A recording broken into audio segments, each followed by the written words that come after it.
Alors, il est un thème issu des neurosciences qui a largement été popularisé ces derniers mois dans le débat public jusqu'à infuser les discours médiatiques et politiques. C'est celui des biais cognitifs. Alors, les biais cognitifs, ce sont ces fameuses failles dans nos raisonnements, ce qu'on appelle aussi la face obscure de notre rationalité.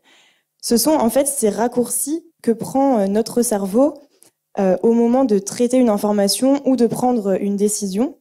Donc le terme de biais désigne en fait une déviation de la pensée logique et rationnelle par rapport à une certaine réalité. Et donc, c'est une théorie qui a été introduite dans les années 1970 par le prix Nobel d'économie Daniel Kahneman. Et donc, des biais cognitifs, on en décompte environ 200, je crois. Mais pour vous prendre un exemple très simple, le biais de confirmation, qui est le biais par lequel notre cerveau va avoir tendance à occulter les informations qui sont en dissonance avec notre point de vue et au contraire à exagérer celles qui vont dans le sens de nos croyances. Alors on a beaucoup entendu parler de ces biais dans le contexte d'abord du Covid-19 pour expliquer notamment la méfiance envers l'autorité des experts et de la parole officielle, pour expliquer aussi la perméabilité des citoyens aux théories complotistes, aux fake news, pour expliquer aussi l'hésitation vaccinale. Et donc, on est aujourd'hui face à un discours officiel qui se montre très inquiet du sort des démocraties libérales, avec l'idée que la rationalité disparaîtrait de l'espace public et que les citoyens et leurs biais cognitifs seraient finalement une proie facile à la désinformation. Est-ce que c'est cela que vous entendez par l'idée de idéologie des biais cognitifs? Merci, merci Manon pour rappeler donc ce contexte. Effectivement, cette notion de biais cognitif et son inscription dans un champ d'action politique au sens très large du mot, par exemple le champ économique, le champ social, le champ politique dans un sens plus restreint, tout ça, vous l'avez rappelé très justement, est très récent. C'est important de rappeler que une constellation va se mettre en place avec l'émergence de nouvelles sciences ou de nouvelles pseudo-sciences. Il faudra des heures et beaucoup de temps pour trancher toutes ces questions, mais des sciences nouvelles émergent, des sciences comportementales, qui sont des sciences à la fois de l'ingénierie sociale et qui s'appuient sur des résultats et des études qui viennent d'un autre champ, qui est le champ des neurosciences. Donc on a la rencontre entre le champ des neurosciences, qui sont des sciences nouvelles, en pleine expansion, le champ de l'ingénierie sociale et des sciences de la gestion, et notamment de la gestion. C'est ce qu'on gérer en anglais, ça veut dire le manager, enfin ça se dit to manage, hein, donc les sciences de la gestion des comportements humains, notamment au travail, mais aussi dans toute la société. Nous avons ce deuxième champ. S'agit-il véritablement de sciences? C'est quand même une question. Les neurosciences sont très vraisemblablement des sciences très rigoureuses, très neuves, et elles rencontrent aussi d'autres sciences qui sont par exemple les sciences économiques. Donc, sciences économiques, sciences de la gestion, sciences de la conduite des comportements humains, sciences comportementales, la psychologie aussi, et les neurosciences. Donc, vous voyez, il y a tout un ensemble de disciplines qui viennent s'articuler avec le domaine de la décision, le domaine réservé à ceux qui sont décisionnaires dans un champ collectif, qui sont considérés comme, pour parler en anglais, parce que tout ça, la langue d'origine de tout ce domaine émergent, c'est l'anglais, qui sont considérés comme ayant du leadership, qui sont considérés comme des leaders, c'est-à-dire des dirigeants, soit dirigeants d'un pays, soit dirigeants d'une composante quelconque. Donc, on a un nouveau complexe qui émerge, qui relève à la fois du champ de la décision et du champ des sciences, et ça mérite d'être étudié. Alors effectivement, il faudra que je m'explique au fur et à mesure sur cette notion d'idéologie, on y viendra peut-être un peu plus tard, mais je voudrais dire dans un premier temps que ce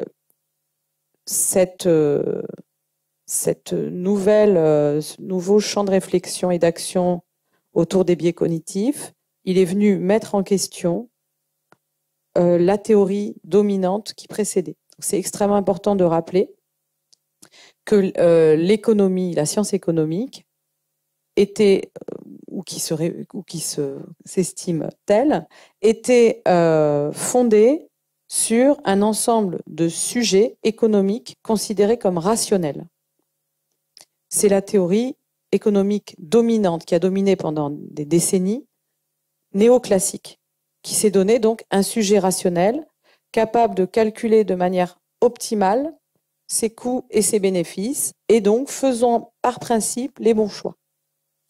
Cette économie néoclassique, qui n'hésitait pas à mathématiser son champ d'études, elle-même était en cohérence avec l'économie libérale qui a commencé à se constituer au XVIIIe siècle et qui considérait que les sujets économiques étaient rationnels et bien équipés pour affronter le fonctionnement du marché. Donc, en gros, pour dire des choses très rapidement, pendant 2 siècles, la science économique dominante s'est donné des sujets rationnels, en particulier la science économique d'obédience libérale, s'est donné des sujets rationnels calculant parfaitement les coûts, les bénéfices. Et puis s'est imposé petit à petit un doute sur la rationalité de ces sujets. Alors, ce doute est devenu carrément officiel et a commencé à vraiment, du même coup, faire entrer en crise l'économie néoclassique dans les années 70, au moment où s'impose l'image d'un nouveau sujet qui est biaisé, qui fait les mauvais choix, qui n'est pas capable de calculer correctement, qui n'est pas capable d'évaluer correctement les coûts et les bénéfices, etc. Donc là, l'économie néoclassique entre en crise et en gros, l'économie libérale change de postulat. On avait un postulat, c'était rien d'autre qu'un postulat extrêmement péremptoire sur la rationalité des sujets économiques. Il a été remplacé par un nouveau postulat, à mes yeux, qui est l'irrationalité des sujets. C'est allé très vite. Je me suis occupée pour ma part, dans mon travail académique, je me suis occupée d'essayer de comprendre les racines de ce changement. Et pour le faire, je suis remontée à une époque antérieure. Et à mon avis, ce changement, il a été largement lié à l'apparition d'un nouveau libéralisme de type autoritaire. Ce nouveau libéralisme de type autoritaire, qui précède très largement les premiers articles sur les biais cognitifs, sur l'économie comportementale, sur les sciences du comportement, vous mentionnez très justement les années 70. En fait, avant que ceci s'impose dans la mentalité générale et dans certains champs académiques, en réalité, dès le début du XXe siècle, il commence à y avoir des doutes qui sont formulés sur les postulats de l'économie libérale classique. C'est-à-dire que les libéraux eux-mêmes se mettent à critiquer le libéralisme et à trouver que le libéralisme classique a été trop optimiste et que son anthropologie n'est pas bonne. Pourquoi c'est possible? À mon avis, c'est parce que le capitalisme, le big business, le capitalisme débridé que nous avions à la fin du XIXe siècle, est très bien décrit par Thomas Piketty dans ses derniers travaux et que nous retrouvons aujourd'hui, ce type de capitalisme de prédation qui est sans limite, montre que le marché dysfonctionne, qu'en fait il faut le réguler et que les individus qui sont sur le marché ne sont pas en fait si bien équipés que ça pour affronter les exigences d'un marché fonctionnant parfaitement de manière transparente, etc. Donc on a une critique par les libéraux de l'anthropologie libérale et on a une critique par les partisans du capitalisme d'un fonctionnement du capitalisme qu'il va falloir réguler. À partir de là se met en place l'idée d'une régulation et d'une nécessaire réadaptation d'une espèce humaine qui n'est pas adaptée aux exigences de la révolution capitaliste. En fait, la révolution capitaliste exige un monde mondialisé, de changements permanents, ouvert, sans clôture, et le cerveau des humains ne serait pas adapté à cela. Les intellectuels qui vont dans ce sens et qui donc réaménagent le libéralisme intellectuellement depuis ce constat, s'appuient à l'époque, on est au début du XXe siècle, s'appuient sur ce qu'on appelle à l'époque la psychologie évolutionniste. Donc, on a déjà, dans les années 10, 20, 30, une myriade de réflexions sur le fait que nos cerveaux fonctionnent mal, ils sont mal adaptés, et précisément, il va falloir les réadapter par des techniques de gouvernement, par des techniques de gestion, par des techniques d'ingénierie sociale. Donc moi, c'est ce que j'ai étudié dans un livre qui s'appelle « Il faut s'adapter », où j'ai montré qu'en fait, il y avait eu une constitution du nouveau libéralisme autoritaire par la rencontre entre ces sciences évolutionnistes, entre cette critique de l'économie classique, etc. Donc en fait, c'est une histoire beaucoup plus longue. En réalité, ça fait un siècle que les libéraux sont en train d'enterrer leur conception qui les inscrivait dans les Lumières, selon laquelle nous étions a priori plutôt des êtres rationnels. Et depuis un siècle, les libéraux sont en train de se doter d'une nouvelle anthropologie qui postule plutôt l'inverse, à savoir que nous sommes globalement, essentiellement irrationnels, nous faisons les mauvais choix. Alors, ça devient une idéologie, pour répondre à votre question, à partir du moment où ça devient un ensemble de dispositifs de gouvernement extrêmement puissants, qui ne sont pas interrogés, qui se distillent dans toute la société, sans que jamais on demande à quiconque de fournir l'argumentation rationnelle pour montrer qu'on aurait affaire à autre chose qu'à des postulats. Et donc, on est passé de l'idée, par exemple, qu'on a chez Kant, que je dois considérer toute autre personne comme a priori majeure, dotée d'une rationalité, capable de faire preuve, capable d'oser savoir, hein, je reprends le début de Qu'est-ce que les Lumières, capable d'exercer son entendement, capable de résister à l'autorité et à l'argument d'autorité parce que précisément il s'agit d'un sujet rationnel. On est passé de cette idée-là très puissante, qui pour Kant tout simplement ne se discute pas. Hein, on doit faire comme si chacun était ainsi, parce que c'est comme cela qu'on le traite, qu'on traite l'autre comme une personne. On est passé de cela à un postulat, à mon avis, assez mal étayé, selon lequel nos cerveaux sont, en fait, nous prédisposent à l'irrationalité. Et le discours complémentaire, et je m'en tiendrai là pour la première réponse, c'est que ceux qui sont dans ces sciences comportementales, ceux qui sont initiés à tous ces nouveaux savoirs, eux savent comment lutter contre leurs propres biais et donc en sont exemptés. Parce que le sous-discours, c'est ça. Je peux donner un exemple un petit peu parlant. Par exemple, dans beaucoup de congrès dans les milieux médicaux, on a des PowerPoint sans arrêt depuis cette période pour nous expliquer que les patients sont prédisposés à être plutôt irrationnels, à faire les mauvais choix, à avoir des choix qui sont biaisés, donc avec toutes ces sciences du cerveau, avec toute cette ingénierie sociale, avec des conseils en termes de communication pour guider les personnes du bon côté.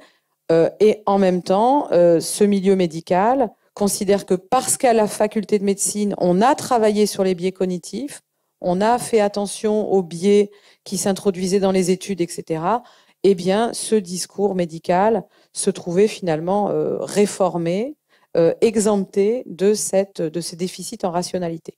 Donc, petit à petit s'installe la division entre deux types d'acteurs dans nos sociétés, ceux qui sont prisonniers des biais, en gros la population, et puis ceux qui sont du côté de l'action dirigeante, qui eux sont éclairés sur la réalité de ces biais et qui eux-mêmes sont exempts du problème, hein, par le fait qu'ils auraient une sorte de réflexivité en quelque sorte sur ces mauvais mécanismes naturels du cerveau.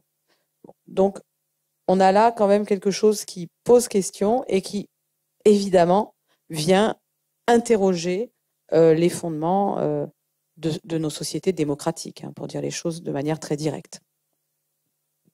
Alors ça tombe bien parce que ma seconde question porte précisément sur la démocratie, puisque comme vous le rappelez, ce discours qui aujourd'hui sous le nom de théorie des biais cognitifs met l'accent sur la crédulité, sur l'irrationalité des populations et qui participe donc en fait à une dévalorisation de leur capacité de jugement politique. Donc ce discours, il n'est pas nouveau.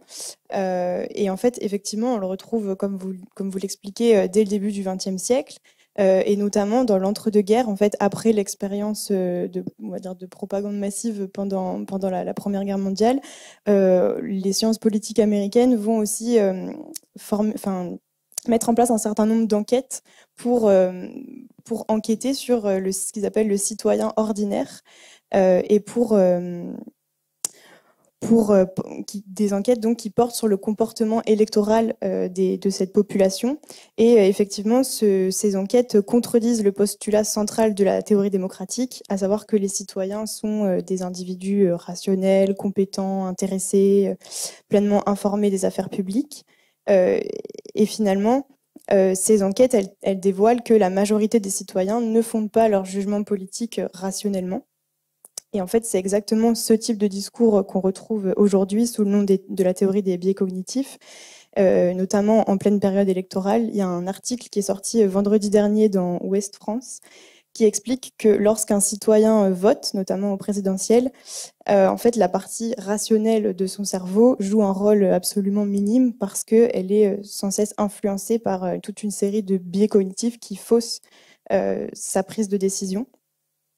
Et donc, ça m'amène à une question qui est, on a l'impression que si on essaie de tirer les conséquences politiques de ce constat scientifique, la conséquence, ce serait que si les citoyens ordinaires ont un mode de raisonnement qui est défaillant, alors finalement, c'est la démocratie en elle-même qui devient problématique, voire fragile.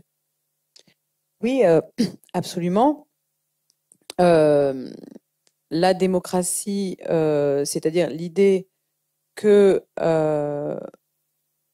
elle repose sur cette idée que il y a des sujets qui alors il y a deux types de manières d'entrer dans la démocratie. Soit on se donne un ensemble de sujets individuels, et c'est l'entrée libérale dans la démocratie, un ensemble d'individus qui seraient capables d'évaluer rationnellement leurs coûts, leurs bénéfices, leurs intérêts, et qui seraient capables de passer des alliances, mais aussi l'unité élémentaire pour penser la démocratie serait l'individu. Hein.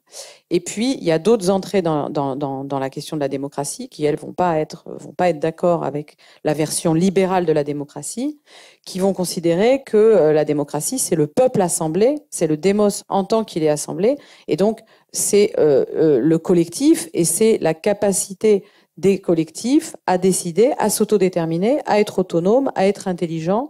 Voilà, c'est d'autres manières d'entrer, hein, soit dans l'idée de l'autonomie du collectif, soit dans l'idée d'intelligence collective. C'est des notions sur lesquelles j'ai pu travailler avec des auteurs comme par exemple de John Dewey, qui est un pragmatiste américain qui va venir lutter contre la mise en place de ce nouveau libéralisme autoritaire, hein, son élaboration intellectuelle qu'il a vu naître sous ses yeux et contre lequel il a tenté de lutter plusieurs décennies durant, en essayant de montrer que l'intelligence n'était pas une faculté individuelle.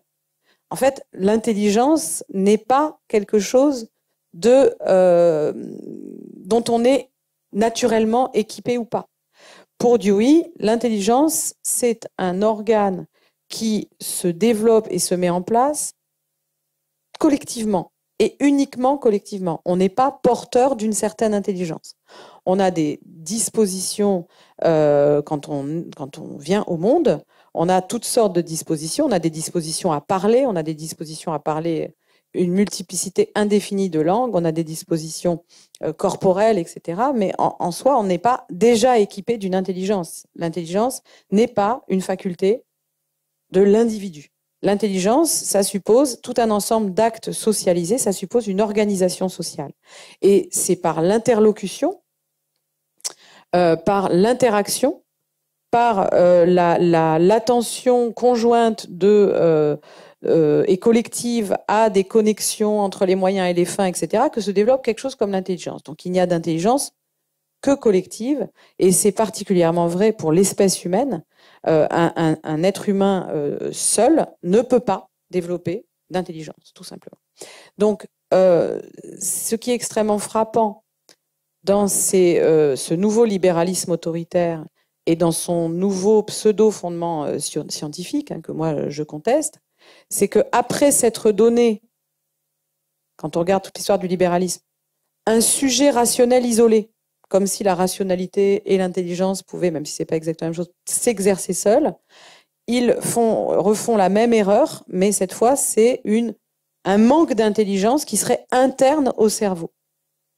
En réalité, tout ça, qu'est-ce qui fait qu'on a des comportements dénotant, manifestant des signes d'abrutissement? Qu'est-ce qui fait qu'on a des comportements irrationnels? Ça ne peut être que des dynamiques sociales, ça ne peut être que des dynamiques collectives. C'est la manière dont la société s'organise qui produit des phénomènes irrationnels ou des conduites dénotant une forme d'abrutissement. Ce n'est pas évidemment interne au cerveau. Donc cette approche naturalisante au mauvais sens du terme, où on aurait en fait la capacité à régler ces questions en se centrant sur un cerveau isolé et en faisant comme si l'intelligence, la rationalité étaient des propriétés intrinsèques des cerveaux, est tout simplement extrêmement contestable sur le plan philosophique, sur le plan sociologique, sur le plan psychologique. On a toute une histoire intellectuelle qui nous permet de montrer qu'on a affaire là à des postulats extrêmement faibles. Alors, je ne sais pas si ça répond. Oui, ça répond à plusieurs de mes questions en même temps. Je voulais revenir sur ce que vous aviez dit précédemment au sujet de ce nouveau libéralisme autoritaire, sur la manière dont finalement il entreprend de former des nouveaux citoyens qui seraient équipés pour cette nouvelle démocratie. Et je trouve que ce constat nous met face à un paradoxe sur la question des biais cognitifs. C'est qu'à la fois les biais cognitifs sont fustigés, sont traqués, sont dénoncés comme justement ce qui crée l'invalidité dans nos raisonnements individuels et collectifs.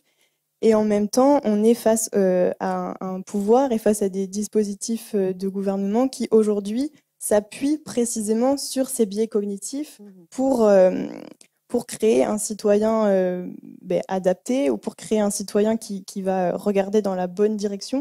Et je crois que c'est vous récemment qui parliez de la manière dont le gouvernement s'est emparé de nouvelles technologies qui s'appellent les nudging. Et justement, ces techniques de nudging exploitent précisément les biais cognitifs pour inciter les individus à agir de la manière qui semble la plus adéquate ou la plus appropriée pour le bien public. Donc ça m'amène à une question, est-ce qu'il y aurait des bons usages et des mauvais usages des biais cognitifs, puisque c'est de cela qu'on se revendique quand on utilise les nudges? Oui, alors merci beaucoup pour cette question.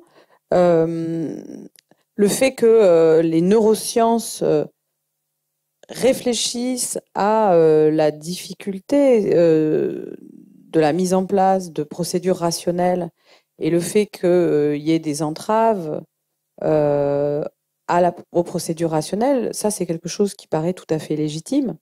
Il y a un auteur sur lequel je travaille beaucoup depuis des années, qui est Nietzsche, qui a montré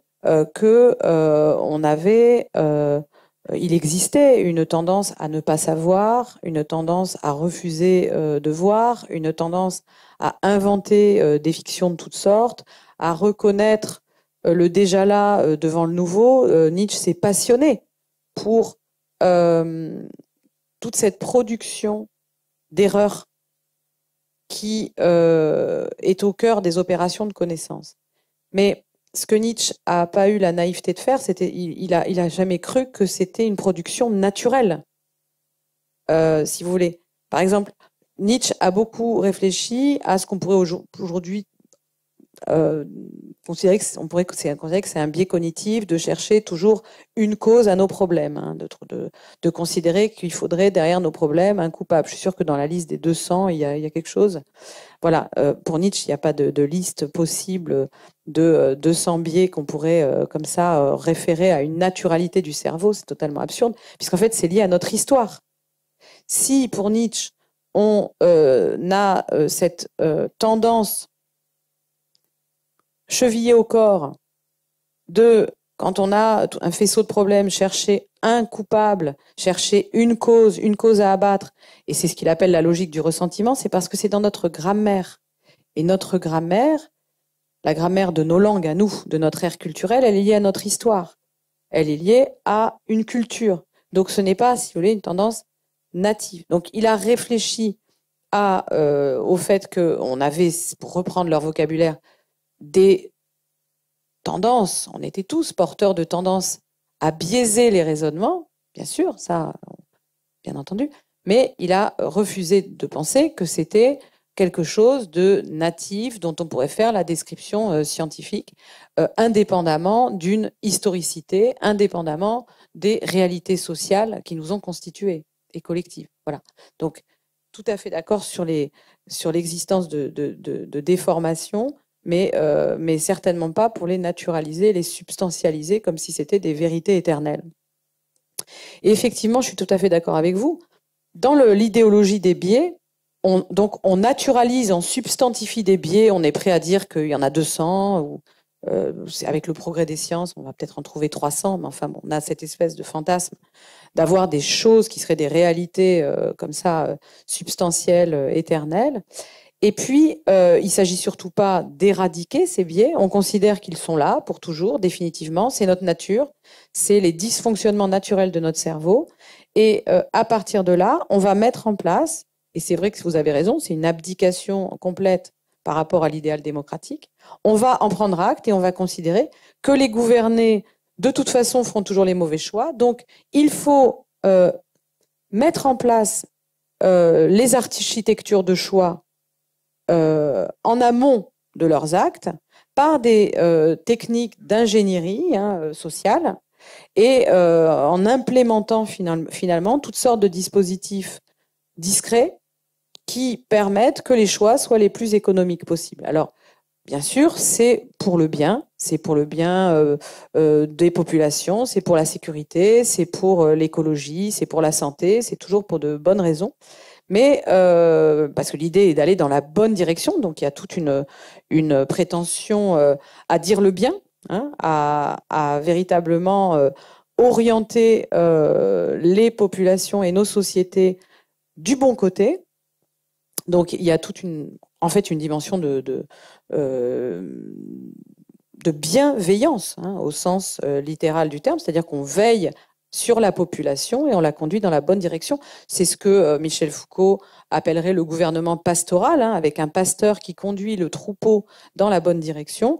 Et c'est ce que Kant a très bien décrit, Kant qui a été tant lu par Foucault, avec ses tuteurs de l'humanité qui pensent qu'il ne faut jamais laisser l'humanité toute seule, marcher toute seule, parce qu'elle ne sait pas marcher, mais il faut mener l'humanité dans la bonne direction parce qu'elle n'a pas encore la force, la capacité rationnelle d'être et la vertu pour être majeure. Donc, on retrouve un vieux motif, mais qui est revivifié par de nouvelles sciences, ou qui prétend l'être, plus exactement, en captant en fait des neurosciences malgré elles, hein, qui sont évidemment, pour une grande part d'entre elles, totalement victimes de cette captation par ce nouveau discours dominant. Et ça conduit à des dispositifs extrêmement concrets, comme par exemple, effectivement, la mise en place, il y a 2 ans, d'une BVA Nudge Unit en France. Alors, il faut quand même en parler. Vous n'ignorez pas qu'aujourd'hui, il y a une affaire qui s'appelle l'affaire McKinsey. Qu'est-ce que ça veut dire, l'affaire McKinsey? Ça veut dire beaucoup de choses. Des questions d'optimisation fiscale, des questions d'utilisation d'argent public tellement suffisamment inquiétantes pour que le parquet national financier ait ouvert l'instruction là hier, je crois. Mais moi, c'est pas de ça dont je voudrais vous parler. Je voudrais vous parler du sens de ces cabinets de consultants, et en particulier de ces cabinets de consultants-là dont personne ne parle en ce moment.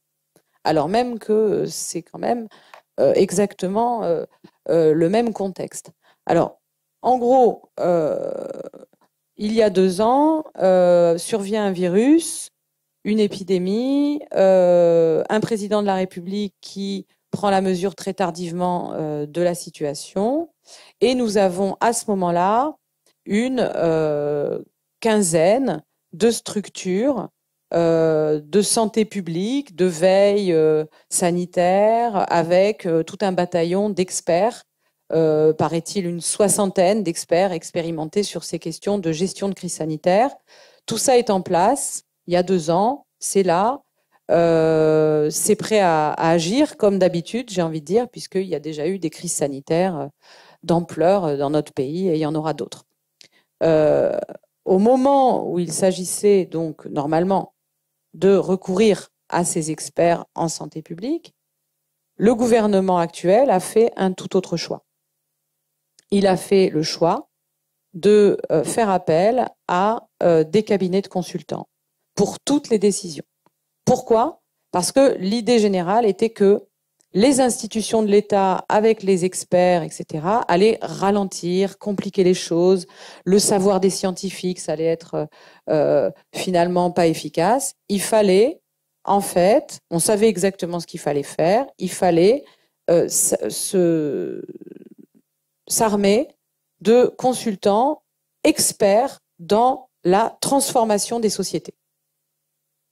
Et en particulier, donc dans le leadership face aux impératifs du changement. Parce que si vous regardez le travail de McKinsey, allez voir sur le site, que fait McKinsey? Il accompagne les grandes institutions et les États dans la transformation.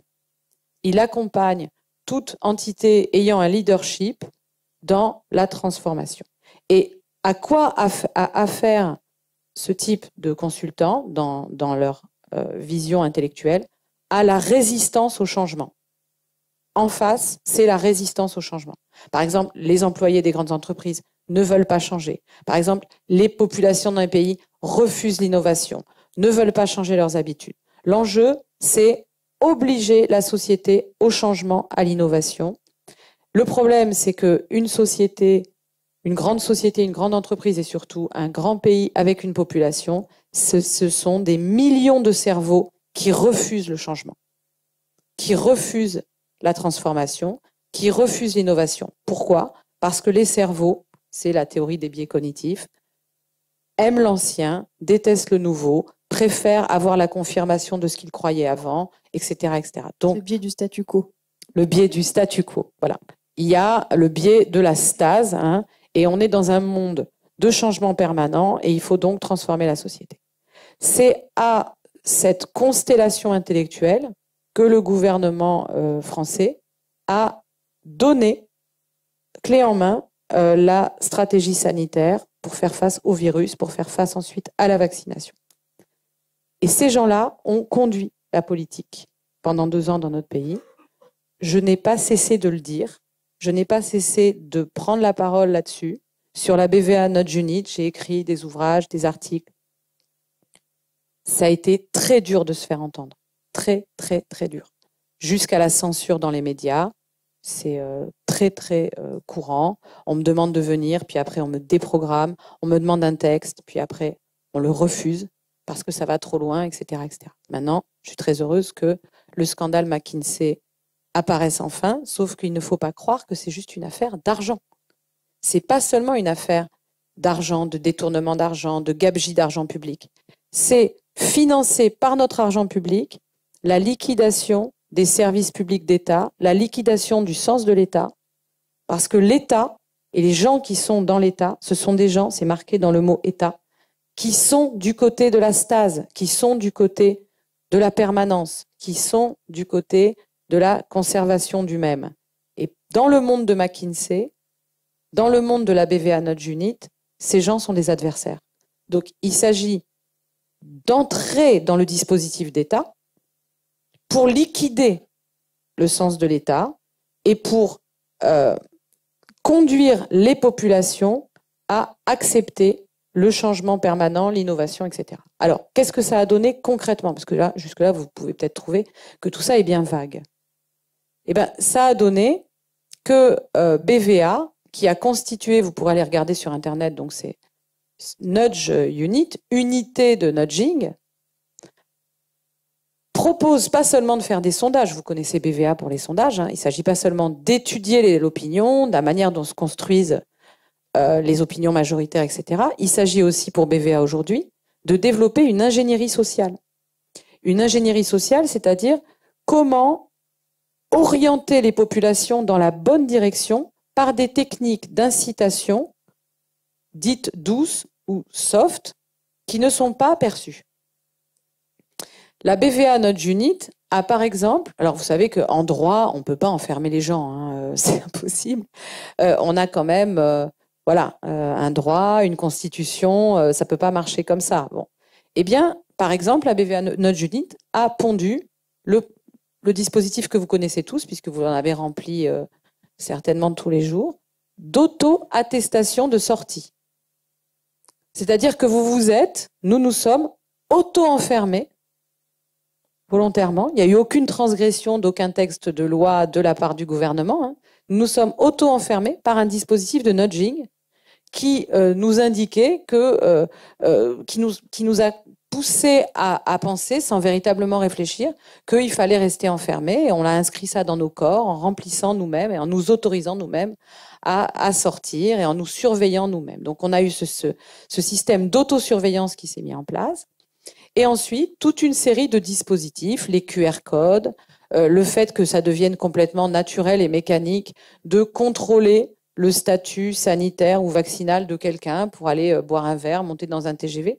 Tout ça, j'en suis convaincue, aucun membre de l'État aurait pu, les professionnels qui travaillent dans les grandes structures d'État, les gens qui ont le sens de la continuité de l'État, les gens qui ont le sens de la continuité de l'État de droit, personne n'aurait pu produire une chose pareille dans ces institutions-là.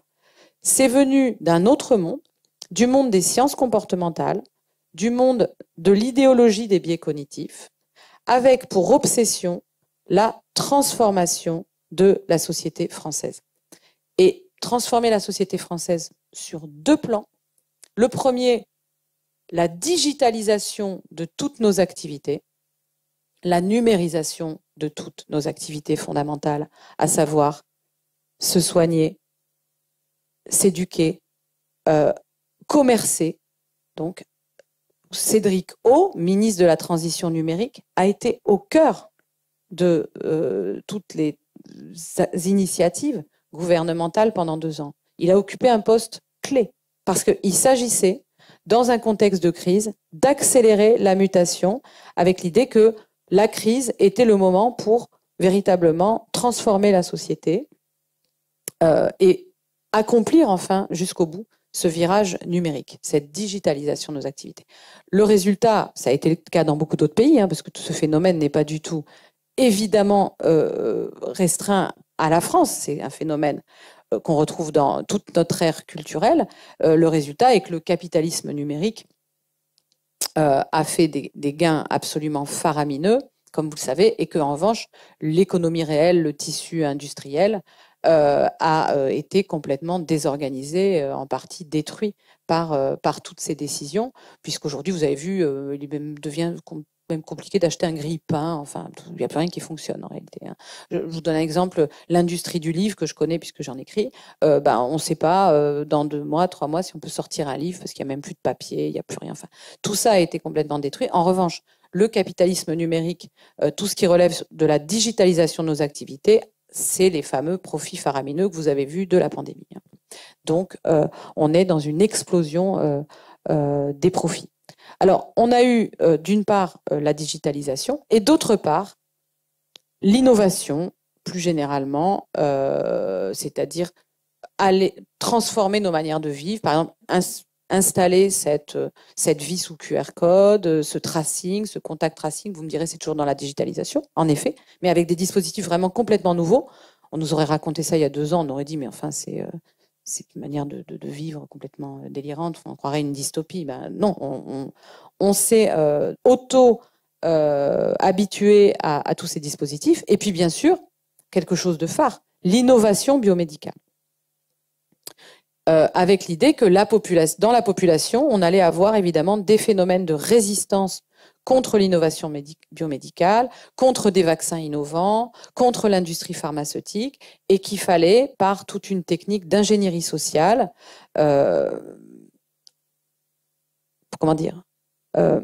entraîner ces cerveaux nécessairement résistants à accepter ce changement.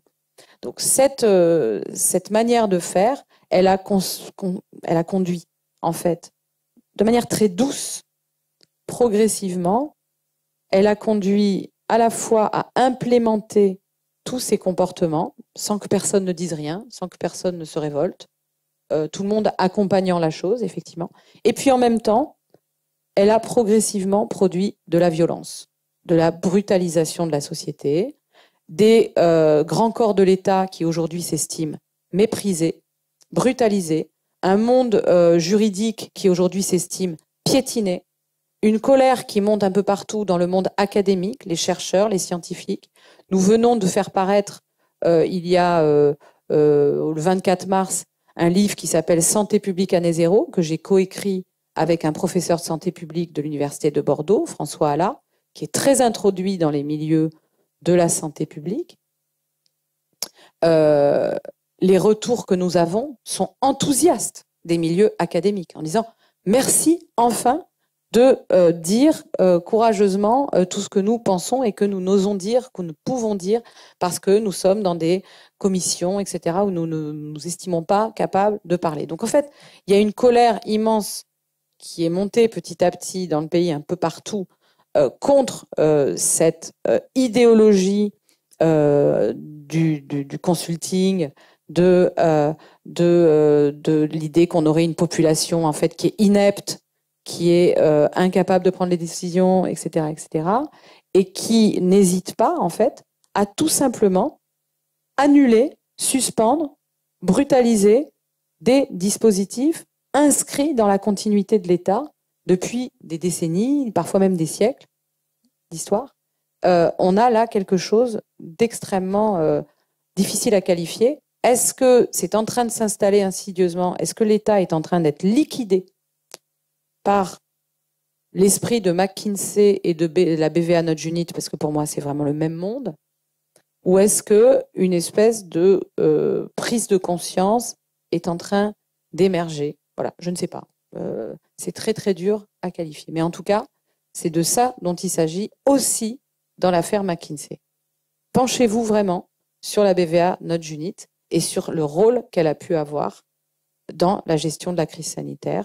Il faut quand même comprendre que ça veut dire le chef de l'État et le gouvernement qu'il a nommé a préféré payer à prix d'or ses cabinets plutôt que les experts et les scientifiques spécialistes du domaine. Voilà. Évidemment, les experts en santé publique ne sont pas tous d'accord entre eux. Une bonne partie d'entre eux commencent à reprendre le discours du nudging des sciences comportementales.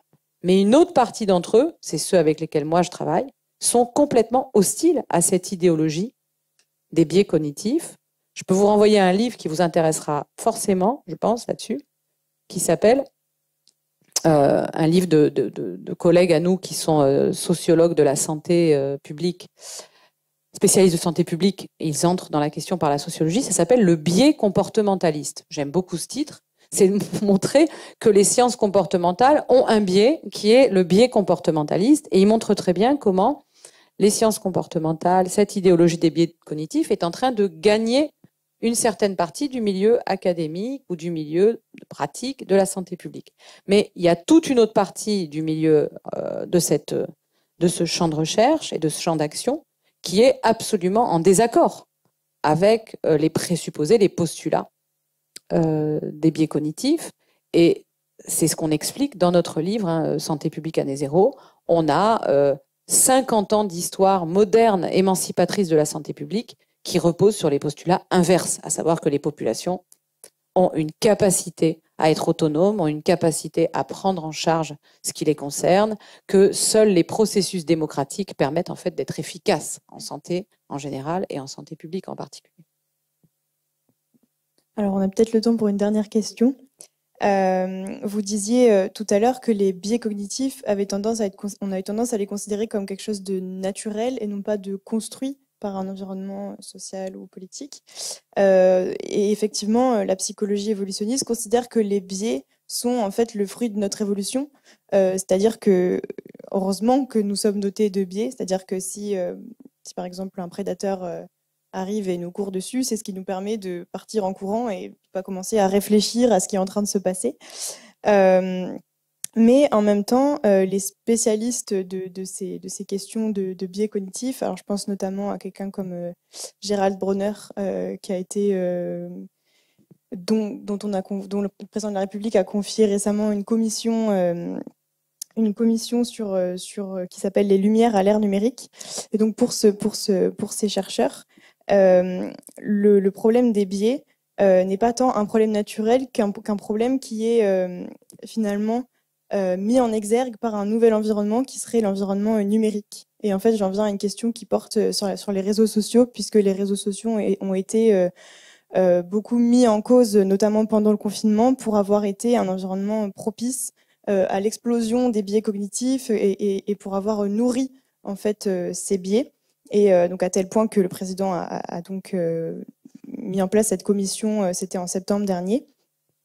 Et donc l'idée, ce serait que les réseaux sociaux seraient un marché de l'information qui ne serait pas régulé.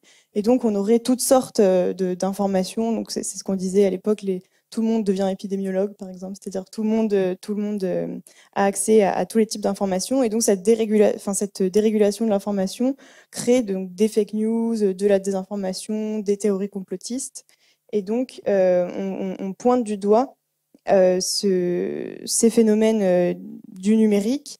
Et donc Gérald Bronner, par exemple, dit dans son livre qui s'appelle Apocalypse cognitive, il dit l'écran est l'arme du crime idéal pour cambrioler nos cerveaux. Et il y a notamment pour appuyer ce propos, il y a aussi une enquête qui est sortie, un sondage de l'IFOP qui est sorti la semaine dernière et qui fait très clairement le lien, enfin qui établit une corrélation entre d'une part les thèses complotistes russes, le vote pour les extrêmes et l'utilisation des réseaux sociaux plutôt que d'autres types de sources d'information. Oui, merci beaucoup de cette dernière question. Elle me paraît indispensable. On a effectivement, on a vu qu'on a à la fois, on peut pas dire que le cerveau soit la bête noire de cette idéologie biais cognitif, parce que c'est au contraire un point d'appui pour disqualifier les citoyens et pour décréter que les citoyens n'ont pas de compétences en fait épistémiques, et pour donner aux leaders et aux managers, c'est-à-dire ceux qui gouvernent des hommes, hein, qui gouvernent des humains, finalement l'initiative, la direction et ensuite les moyens par le nudging. Alors j'ai oublié de dire ce que c'était.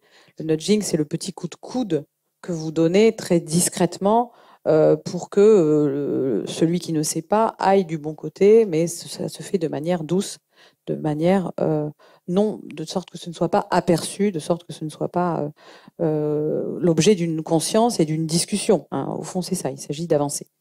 Donc, on a bien sûr le cerveau, l'idée est que tous nos cerveaux sont porteurs de tares, de défaillances, etc., on l'a vu. Mais on a une deuxième entité qui est dans le viseur des sciences comportementales. C'est non pas le numérique, bien sûr, puisqu'on a vu qu'au contraire, il s'agissait de digitaliser toute la société, bien entendu, parce que l'innovation, c'est aussi et peut-être d'abord la digitalisation de toutes nos activités, mais c'est les réseaux sociaux. Et pourquoi? Parce que les réseaux sociaux sont un lieu, un espace, je ne sais pas comment appeler ça, dans lequel n'importe qui peut s'exprimer et n'importe qui, de parfait inconnu, peut devenir eh bien, quelqu'un d'extrêmement suivi par des millions de gens. Et c'est quelque chose qui est aléatoire, qui n'est pas sous le contrôle du politique. Alors, on a du coup des demandes récurrentes face à cet espace sauvage où n'importe qui peut écrire et n'importe qui peut lire. On avait avant un espace public qui était administré, régulé par en fait tous ceux qui avaient un rôle de structuration de cet espace public. Les éditeurs, les rédacteurs en chef, on avait cette régulation. Là, on a un espace public qui n'est pas régulé, dans lequel on peut lire et écrire. Ça touche à l'écrit, hein, ça touche à la lecture, c'est-à-dire à quelque chose d'extrêmement fondamental pour définir l'espace public. Comme dit Kant, quand il parle de l'espace public, il parle du public qui lit. Bon, donc voilà, on a cela d'un côté, et donc on a une pression considérable qui s'exerce avec les administrateurs de cet espace-là, pour en fait réguler par un régime de censure, c'est-à-dire un régime où on trie les informations jugées bonnes et celles qui ne le sont pas, de réguler par en fait des autorités supérieures cet espace, parce que c'est un espace potentiellement insurrectionnel. En fait, il devient possible par les réseaux sociaux qu'ils se mettent en place quelque chose comme les gilets jaunes. Il y aurait peut-être pas eu de mouvement des gilets jaunes s'il n'y avait pas eu les réseaux sociaux. Il devient possible de faire pression sur un gouvernement pour faire sortir un scandale d'État par les réseaux sociaux. Donc c'est un contre-pouvoir qui est extrêmement menaçant, et il s'agit donc d'expliquer que la rencontre entre des cerveaux biaisés et un espace dans lequel n'importe qui peut s'exprimer est forcément quelque chose d'extrêmement dangereux. Donc les réseaux sociaux sont désormais un espace de censure. J'espère que vous le savez, hein, puisque si vous avez des propos qui sont automatiquement reconnus par les algorithmes comme n'étant pas dans la ligne admise, hein, dans la limite admise, à ce moment-là, votre contenu sera, il y a toutes sortes de techniques, soit tout simplement supprimé, jugé sensible, etc., etc. Donc c'est un espace qui n'est plus tout un espace de liberté, c'est un espace dans lequel règne la censure. Et il y a là quelque chose d'extrêmement grave, puisque on est dans les sciences comportementales, le nudging, etc., on est dans des techniques manipulatoires. Et pour ce qui est de l'espace public qui nous resterait d'à peu près en friche, d'à peu près non régulé, on est carrément dans des phénomènes, dans des processus de censure. Donc on a d'un côté la répression de la liberté de s'exprimer, de l'autre la manipulation des comportements par l'ingénierie sociale. Effectivement, ça pose de vraies questions sur la manière dont fonctionne notre société et sur sa prétention à fonctionner de manière démocratique. Quand en plus l'espace public classique est un espace où il devient impossible ou quasiment exceptionnel de pouvoir dire autre chose que ce qu'on entend à longueur de temps, quand il y a des phénomènes vraiment de censure de plus en plus spectaculaires comme ceux que je peux subir pour ce qui me concerne, oui, c'est inquiétant, c'est vraiment très inquiétant. Alors cette commission Bronner, qu'est-ce que c'est? C'est tout simplement la mise en place, un des outils, il y en a plein d'autres qui sont en train de se mettre en place aujourd'hui, d'une police de la pensée. Tout simplement. Le but est de faire taire les milieux académiques, faire taire les milieux d'opposants politiques, contrôler la totalité de ce qu'ils appellent l'information et qu'ils confondent avec la connaissance. L'information, ce n'est pas la connaissance. L'information, c'est un produit. Produit par une industrie, l'industrie médiatique. Là, en l'occurrence. La connaissance, c'est un processus collectif, et en particulier la connaissance scientifique, c'est un processus collectif qui suppose une multiplicité de conditions extrêmement exigeantes et extrêmement fragiles. Et nous sommes donc, nous, les acteurs comme Manon et moi du milieu académique, l'activité que nous faisons, elle est fragile. Elle doit être protégée par l'État, elle doit être protégée par la société. Il y a un dispositif qui existe à l'université, c'est la liberté académique, qui est dans le bloc de constitutionnalité. Et ce qu'il s'agit de faire avec cette commission Bronner, avec ce contrôle des informations, avec ce procès permanent en complotisme, dont j'ai été l'une des innombrables victimes depuis 2 ans, ce qu'il s'agit de faire, c'est finalement de nous affaiblir et d'instituer à la place des milieux académiques, des milieux de savoir, qui sont aussi des milieux de formation, ouverts démocratiquement à toutes les classes sociales, à tous les publics. L'université, c'est un lieu où à la fois on produit du savoir et on transmet du savoir, et les deux activités sont absolument intriquées. Eh bien, il s'agit en fait d'imposer des commissions qui seraient là pour véritablement supplanter le travail scientifique, le travail d'élaboration du savoir, à partir de toute une idéologie, effectivement, qui convoque un bout de neurosciences, un bout de sciences comportementales, un bout de théorie des médias, c'est-à-dire, en fait, pour moi, tout simplement un pseudo-discours scientifique, parfaitement obscurantiste, mais qui est en train de s'imposer comme le nouveau juge de paix en matière de vérité. Ce qui, pour des gens qui viennent de l'université, qui travaillent dans des laboratoires et qui, qui s'inscrivent dans une histoire multiséculaire sur les conditions extrêmement exigeantes et fragiles de la production d'un savoir scientifique, est tout simplement stupéfiant. Donc voilà, on a ça qui se met en place. C'est au même moment que le même gouvernement nous accuse d'être responsables de la mort de Samuel Paty l'année dernière, je le rappelle. On a une déclaration de notre ministre de l'Éducation nationale, c'est quelque part mon ministre, moi je dépends de la rectrice qui dépend du ministre de l'Éducation nationale. Puis on a eu une déclaration de Frédérique Vidal, notre ministre de l'Enseignement supérieur et de la Recherche. Ces deux ministres nous ont accusés, nous, l'université, d'être gangrénés par l'islamo-gauchisme et donc d'être largement responsables de ce crime effroyable. L'université gangrénée par l'islamo-gauchisme, gangrénée par toutes sortes de discours extrêmement malsains, dangereux, l'université qui forme la jeunesse et qui donc la corrompt, d'un côté, de l'autre, la mise en place de commissions qui sont rien d'autre que des commissions de police de la pensée. Donc il ne s'agit pas seulement de décréter l'incapacité épistémique des citoyens. Comme l'a dit Manon, c'est un vieux motif, l'irrationalité des foules, l'apathie des masses, le fait que, regardez-les, ils ne s'intéressent pas à la politique, etc. Ils ne s'intéressent qu'à leurs petites affaires. Bon, on connaît cette chanson, ça c'est... Voilà. Là maintenant, étayée par des pseudosciences de la psychologie évolutionniste du début du XXe siècle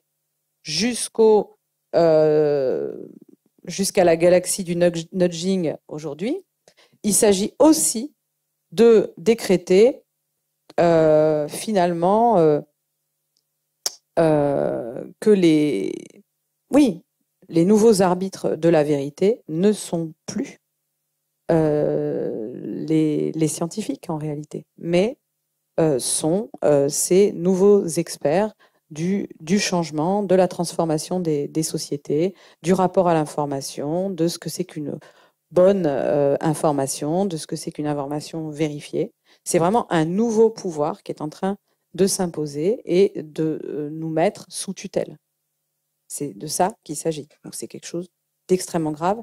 J'insiste là-dessus parce que très souvent, quand on parle de tous ces scandales, on va parler d'argent, de corruption par l'argent, de détournement de fonds. On va parler de problèmes économiques et financiers, on a bien raison de le faire, mais on oublie toujours les questions épistémiques, les questions de rapport au savoir, les questions de rapport à la connaissance. Et elles sont tout aussi cruciales pour que nous soyons dans une république ou dans une démocratie.